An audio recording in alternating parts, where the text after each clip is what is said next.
Welcome back, everybody. Today, we're going to be taking a deep dive into a topic that's been generating a lot of buzz lately, autonomous vehicle safety. It's a hot topic for sure. And we've got some really interesting source material to dig into for this one. We have a blog post from NVIDIA about a panel discussion they held at their recent AI Summit. Oh, nice. And even better, we actually have the audio from that panel discussion. So we can hear from these experts directly, which is always way more engaging than just reading a summary. Absolutely. Hearing those different perspectives firsthand and the nuances in their voices really adds another layer of understanding. Yeah. Where should we start? Yeah. So why don't we, let's start with something that really stuck out to me, just how crucial the issue of safety is in this whole conversation about self-driving cars. And Danny Shapiro, he's the VP of Automotive at NVIDIA, lays out this really sobering statistic right at the beginning of the panel. Yeah, the fact that over 1 million people die on roads globally each year, I mean, that's a staggering number. It really puts things in perspective, right? It does. It makes you realize just how high the stakes are. Mm. And, it's easy to get caught up in all the excitement about the technology and the potential for, more efficient transportation and all that. But when you hear a number like that, Yeah, it really brings home the point that this isn't just about convenience or cool gadgets. exactly. And the panel really emphasizes that human error is a major factor in those accidents, right? Whether it's distracted driving, impaired driving, or even just drowsiness. Right. And so the hope is that AI can kind of step in and be this much more reliable driver, essentially. But how do you even go about, creating an AI that can navigate our crazy roads? I mean, it seems like such a massive undertaking. Well, Shapiro explains that NVIDIA is using this three-computer system for their autonomous vehicle development. So you have one computer that's dedicated to training the AI, Okay. then another one that's all about simulation and validation. So testing it out, essentially. Exactly. Making sure it can handle all sorts of different situations and make the right decisions. And then finally, you have the computer that's actually on board the vehicle, making those real-time decisions out on the road. So it's kind of like a teacher-student-driver situation. You've got the teacher training the student practicing in a simulator, and then finally getting behind the wheel in the real world. Perfect analogy. Uh-huh. But developing the AI, the tech, that's only one piece of the puzzle. What about all the legal and regulatory hurdles? I mean, this is uncharted territory in a lot of ways. Who's responsible when an AI makes a mistake? It's a great question. And that's where things get really interesting. Yeah. Mark Rosekind, he's the former administrator of the National Highway Traffic Safety Administration. The NHTSA? Right, the NHTSA. He kind of breaks down the complexities of the current regulatory landscape, and it's a bit of a Wild West out there, to be honest. Yeah, he paints a pretty fascinating, if not a little chaotic picture. And basically what he says is, you've got federal regulations that tend to focus on the vehicle itself. Okay. Is it mechanically sound? Does it meet safety standards? Things like that. Right. But then you have state regulations that are more concerned with the operator. Think driver's licenses, insurance, those kinds of things. So how does that even work when the driver isn't AI? That's the million-dollar question, isn't it? Yeah. And Rosekind points out that this fragmented approach where you've got this patchwork of federal and state regulations, it has led to a lot of confusion and inconsistency across the country. And this obviously creates a ton of challenges for companies trying to develop and deploy self-driving cars. So you can imagine, right, if you're a company like, let's say, Waymo or Cruise or one of those companies trying to roll out a fleet of robo-taxis or something, you have to navigate like this whole maze of federal rules for the vehicles themselves. And then this like patchwork of state laws for things like licensing and insurance. It sounds like a logistical nightmare. It definitely adds another layer of complexity to an already complex situation. It does. But despite these challenges, some companies are really diving headfirst into this uncharted territory.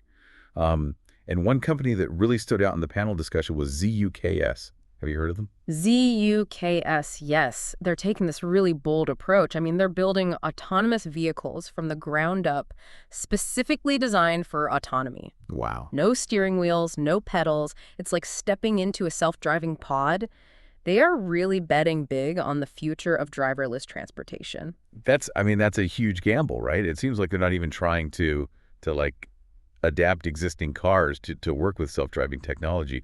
They're completely reimagining what a vehicle can be in this new world. Exactly. They're not just dipping their toes in the water, they're diving right in. They're going all in. Well, and it's interesting, right? Because they're actually using NVIDIA's technology That's right. for both of the AI training and the systems that are actually in their vehicles. So they're putting their money where their mouth is. And Rosekind even tells this really heartwarming story about his 104-year-old mother-in-law. Taking a ride in one of CKS vehicles. And she loved it. Initially, she was a bit apprehensive, at that age. Who wouldn't be? Sure. But the experience totally won her over. And I think that speaks volumes. Sometimes the best way to overcome those fears and skepticism is through firsthand experience. It's like anything new, you kind of have to try it to really understand it, right? Exactly. But, I'm sure there's still a lot of people out there who have, valid concerns about the safety of self-driving cars. What were some of the big ones that came up during the discussion? Well, the elephant in the room is always going to be safety. Can these cars really handle all sorts of situations, including unexpected ones? Yeah. Will they make the right decisions when it comes to protecting passengers and pedestrians? We're talking about handing over control to a machine. Right.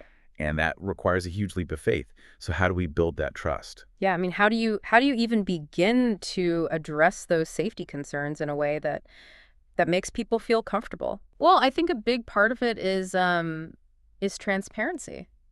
Being open about how these systems are being developed and tested. Oh, okay. And really demonstrating the rigor that goes into making sure they're safe.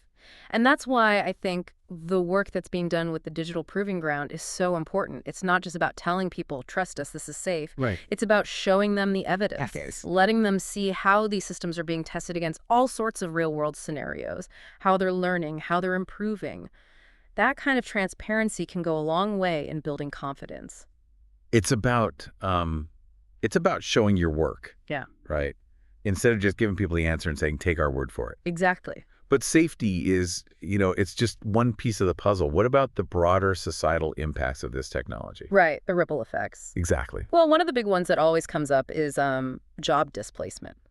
Yeah. What happens to all the truck drivers and taxi drivers? Yeah. Exactly. If you have self-driving trucks and taxis, that could potentially put millions of people out of work. Right. It's a legitimate concern. We've seen automation disrupt other industries, so it's understandable that people are worried about what this means for the transportation sector.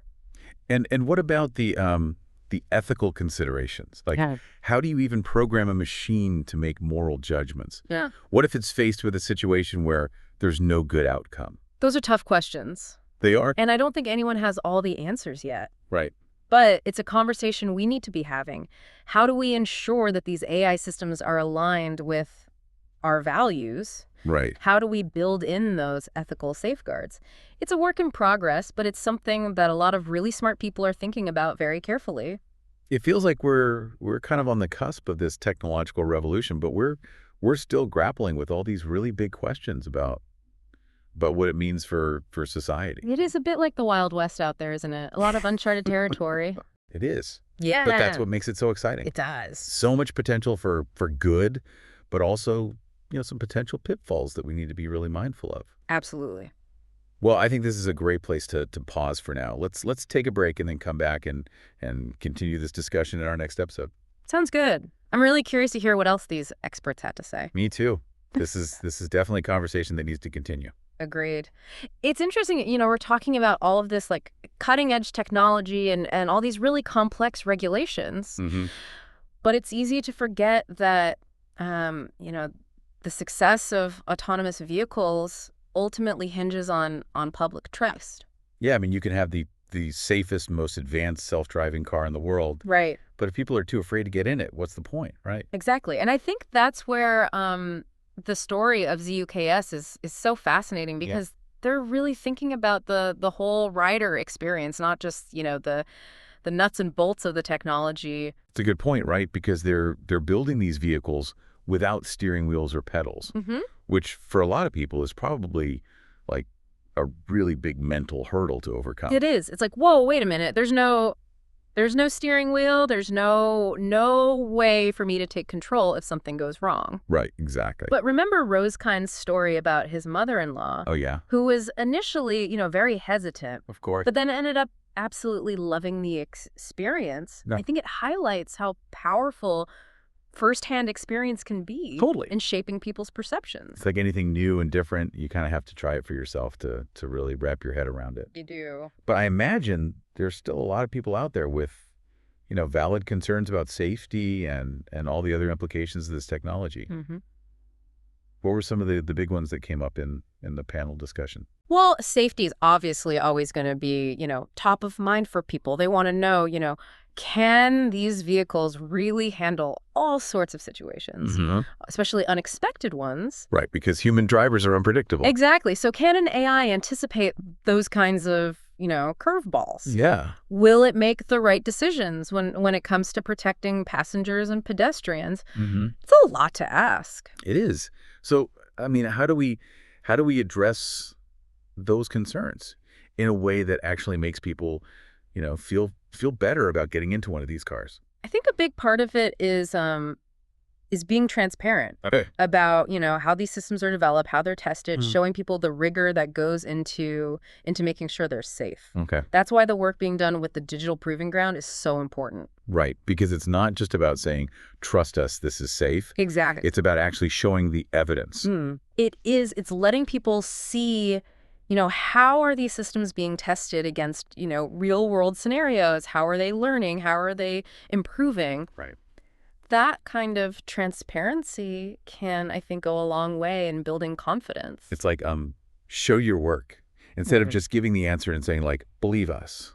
Exactly. But, safety is just one piece of this, right? There are all these other, societal impacts that we have to think about. The ripple effects? Yeah. The ripple effects. Yeah, one of the big ones that always comes up is jobs. What happens to all the truck drivers, the taxi drivers? Exactly. If you have self-driving trucks and taxis, Yeah.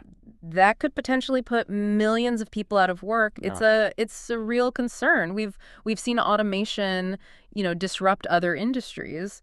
So it's understandable that people are worried about what this means for the transportation sector. It's a huge part of our economy. It is. And then, there's also like all these ethical questions, right? Like, how do you program a machine to make moral judgments? What if a self-driving car is faced with a situation where, like, there's no good outcome? Right. Like, how do you can't program for every possible scenario. You can't. So how do they make those kinds of decisions? Those are the tough questions. They are. And I don't think anyone has all the answers yet. Right. But it's a conversation we need to be having as a society. We do. How do we make sure that these systems are aligned with our values? Right. How do we build in like ethical safeguards? It's a work in progress, but it's something that a lot of really smart people are thinking about very carefully. It's almost like we're at this point where we have this incredibly powerful technology, but we're still trying to figure out like what the instruction manual is. It is. It's like we've got this amazing new gadget, but we haven't quite figured out all the settings yet. Right, exactly. And the stakes are pretty high. Yeah. Because we're not just talking about, like a new smartphone or something. Right. We're talking about machines that could potentially, be making life or death decisions. Yeah. And I think that's what makes this whole conversation so important. Yeah, it is. It's not just about the technology itself. It's about all these bigger questions. The implications. About, how we want to live, what kind of future we want to build. Absolutely. And I think what's really encouraging is that, the people who are working on this technology, they seem to be really aware of these bigger questions. They do. They're not just, heads down coders who are just focused on the technical challenges. Right. They're actually thinking about the ethical implications, the societal impacts. We're thinking about the big picture. Yeah. Which is, I think, really important. It is. It gives me hope that, we can get this right. That we can harness this technology for good. Yeah. But it's going to take a lot of thought, a lot of discussion, a lot of collaboration. It will. To make sure that happens. Absolutely. It can't just be the engineers and the tech companies making all the decisions. Right. This is something that affects all of us, so we all need to be part of the conversation. Yeah, we need to have those tough conversations and really grapple with these complex issues. We do. If we want to. Yeah. To create a future where this technology is truly beneficial for everyone. I agree. And I think, one of the ways we can do that is through initiatives like the digital proving ground, because it's not just a place to test the technology, it's also a platform for collaboration where researchers, engineers, policymakers can all come together, share their knowledge, and work together to shape the future of autonomous vehicles. It's like creating a safe space to experiment. It is. And to really push the boundaries of what's possible while also keeping, safety and ethical considerations front and center. Exactly. It's about finding that balance. Yeah, finding that balance. Between innovation and responsibility. It's tricky. It is, but it's essential. It is. Well, we've talked a lot about the technical side of things, the regulatory challenges, the ethical considerations. But there's another piece of this puzzle that I think is really important. What's that? And that's public perception. Right, because at the end of the day, if people don't trust this technology, if they're not comfortable with it, it's not going to succeed. Exactly. So how do we bridge that gap between, the technology and the people who will actually be using it? That's a great question. And, part of it, I think, is just education, right? Yeah. Helping people understand how these systems work. Right. Demystifying the technology a little bit? Yeah, demystifying it, but also, addressing people's fears and anxieties in a way that's honest and transparent. Absolutely, because there are real risks. There are. And we can't just brush those under the rug. Right, we have to acknowledge them. We do. And we have to have like an open and honest conversation about how we mitigate those risks. Exactly. But I think, beyond education, there's also this element of experience. Right. Just like with Rosekind's mother-in-law, sometimes the best way to overcome fear or skepticism is to actually try something for yourself. To experience it firsthand. Exactly. Yeah. So, as these self-driving systems become more widely available, maybe in pilot programs or limited deployments, I think it's going to be really important to create opportunities for people to try them out in a safe and controlled environment. Absolutely, because once people see for themselves how this technology works, how it can actually make their lives easier and safer, I think that's when you'll start to see a real shift in public perception. It's that firsthand experience that really changes people's minds. It does. Well, this has been a really fascinating conversation, and we've covered a lot of ground. We have a lot of different perspectives, a lot of different challenges. Yeah, but I think what's really clear is that this is a technology that's here to stay. It is. And it's going to have a profound impact on our lives. Absolutely. So we need to be prepared to grapple with all of the complexities and the challenges that come along with it. We do. And we need to be having these conversations to make sure that this technology is developed and deployed responsibly. Well said. Well, I think this is a good place to pause for now. Okay. And we can pick up this conversation in our next episode. Sounds good. I'm looking forward to it. As we're having this conversation, what keeps coming to mind for me is this whole idea of explainability. Like, how do we actually make sense of the decisions that these AI systems are making? Especially when those decisions, could have really, really big consequences in the real world. It is a fundamental challenge with AI, right? I mean, if a human driver makes a mistake, you can ask them why. You can investigate their state of mind, their perception of the situation. Yeah. But with AI, it can often feel like this black box. Totally. And that lack of transparency can be like really unsettling, especially when you're talking about something as potentially, life-altering as driving. Think about it this way. Like, let's say you go to the doctor and they prescribe you a new medication. Okay. You're going to want to know, what it is, how it works, what the potential side effects are. You wouldn't just blindly trust them, right? Yeah. You want some explanation. Yeah. It's the same with AI. We need to be able to understand the why behind the decisions, not just, the what. I love that analogy. Yeah. It's so true, right? Like we demand that level of understanding and transparency in other areas of our lives. So why should it be any different with something as impactful as AI? Exactly. And that's why, this whole area of research around data attribution is so important. Yeah. Tell me more about that. Well, it's basically, trying to give us a peek inside that black box, right? Okay. So it allows us to trace the AI's decisions back to the data that it was trained on. Yeah. So if something goes wrong, you can potentially, identify the root cause and fix it. It's about creating a system of accountability, which is crucial for building trust. So if a self-driving car makes a sudden maneuver or does something unexpected, Right. you could potentially, like, go back and see what specific data points led to that decision. Exactly. It's like having a breadcrumb trail back to the AI's thought process. And that level of transparency could be game-changing, not just for safety, but for our overall understanding of how these systems work. It kind of reminds me of, like, aircraft accident investigations, right? Where they have the black boxes that record everything so they can, like, piece together what happened. Right. Data attribution is almost like a black box for AI. Yeah. But instead of just recording what happened, it helps us understand, like, why it happened. Yeah. I love that comparison. That's a great way to think about it. And just like with those flight reporters, this kind of data could be invaluable in improving safety and preventing future accidents. It feels like we're at this really interesting moment in time where we have this incredibly powerful technology. Yeah.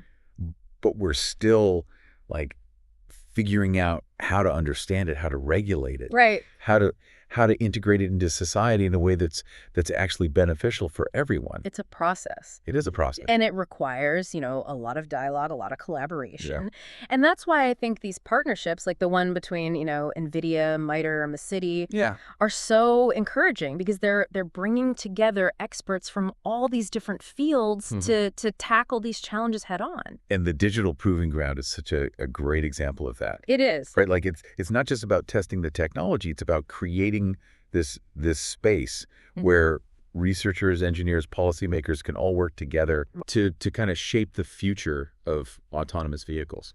And the fact that they're using real-world crash data, to test these systems, I think, makes it even more valuable. Totally. It's about, learning from the past to create a safer future. And it feels like a step towards greater transparency. Yes. Right.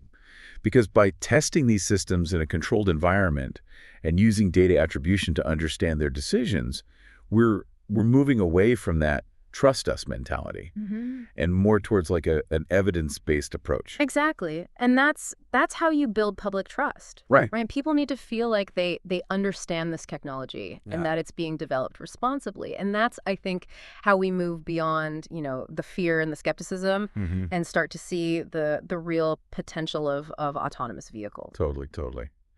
Well, this has been such a fascinating deep dive. It is. I mean, we've covered so much ground today. The technology, the regulations, the ethics, the public perception. It's a lot to take in, but it's such a multifaceted issue. Yeah. And I feel like we've only just scratched the surface. We have, but it's so exciting to think about all the possibilities and all the challenges that we need to work through to really make this vision of a safer, more efficient, and maybe even a more equitable transportation system a reality. It's a vision worth striving for. It is. Absolutely. Well, it's been an absolute pleasure exploring this topic with you today. Likewise. And thanks to all of you out there for joining us on this deep dive. Yes, thank you. We'll see you next time for another fascinating exploration of the world of AI.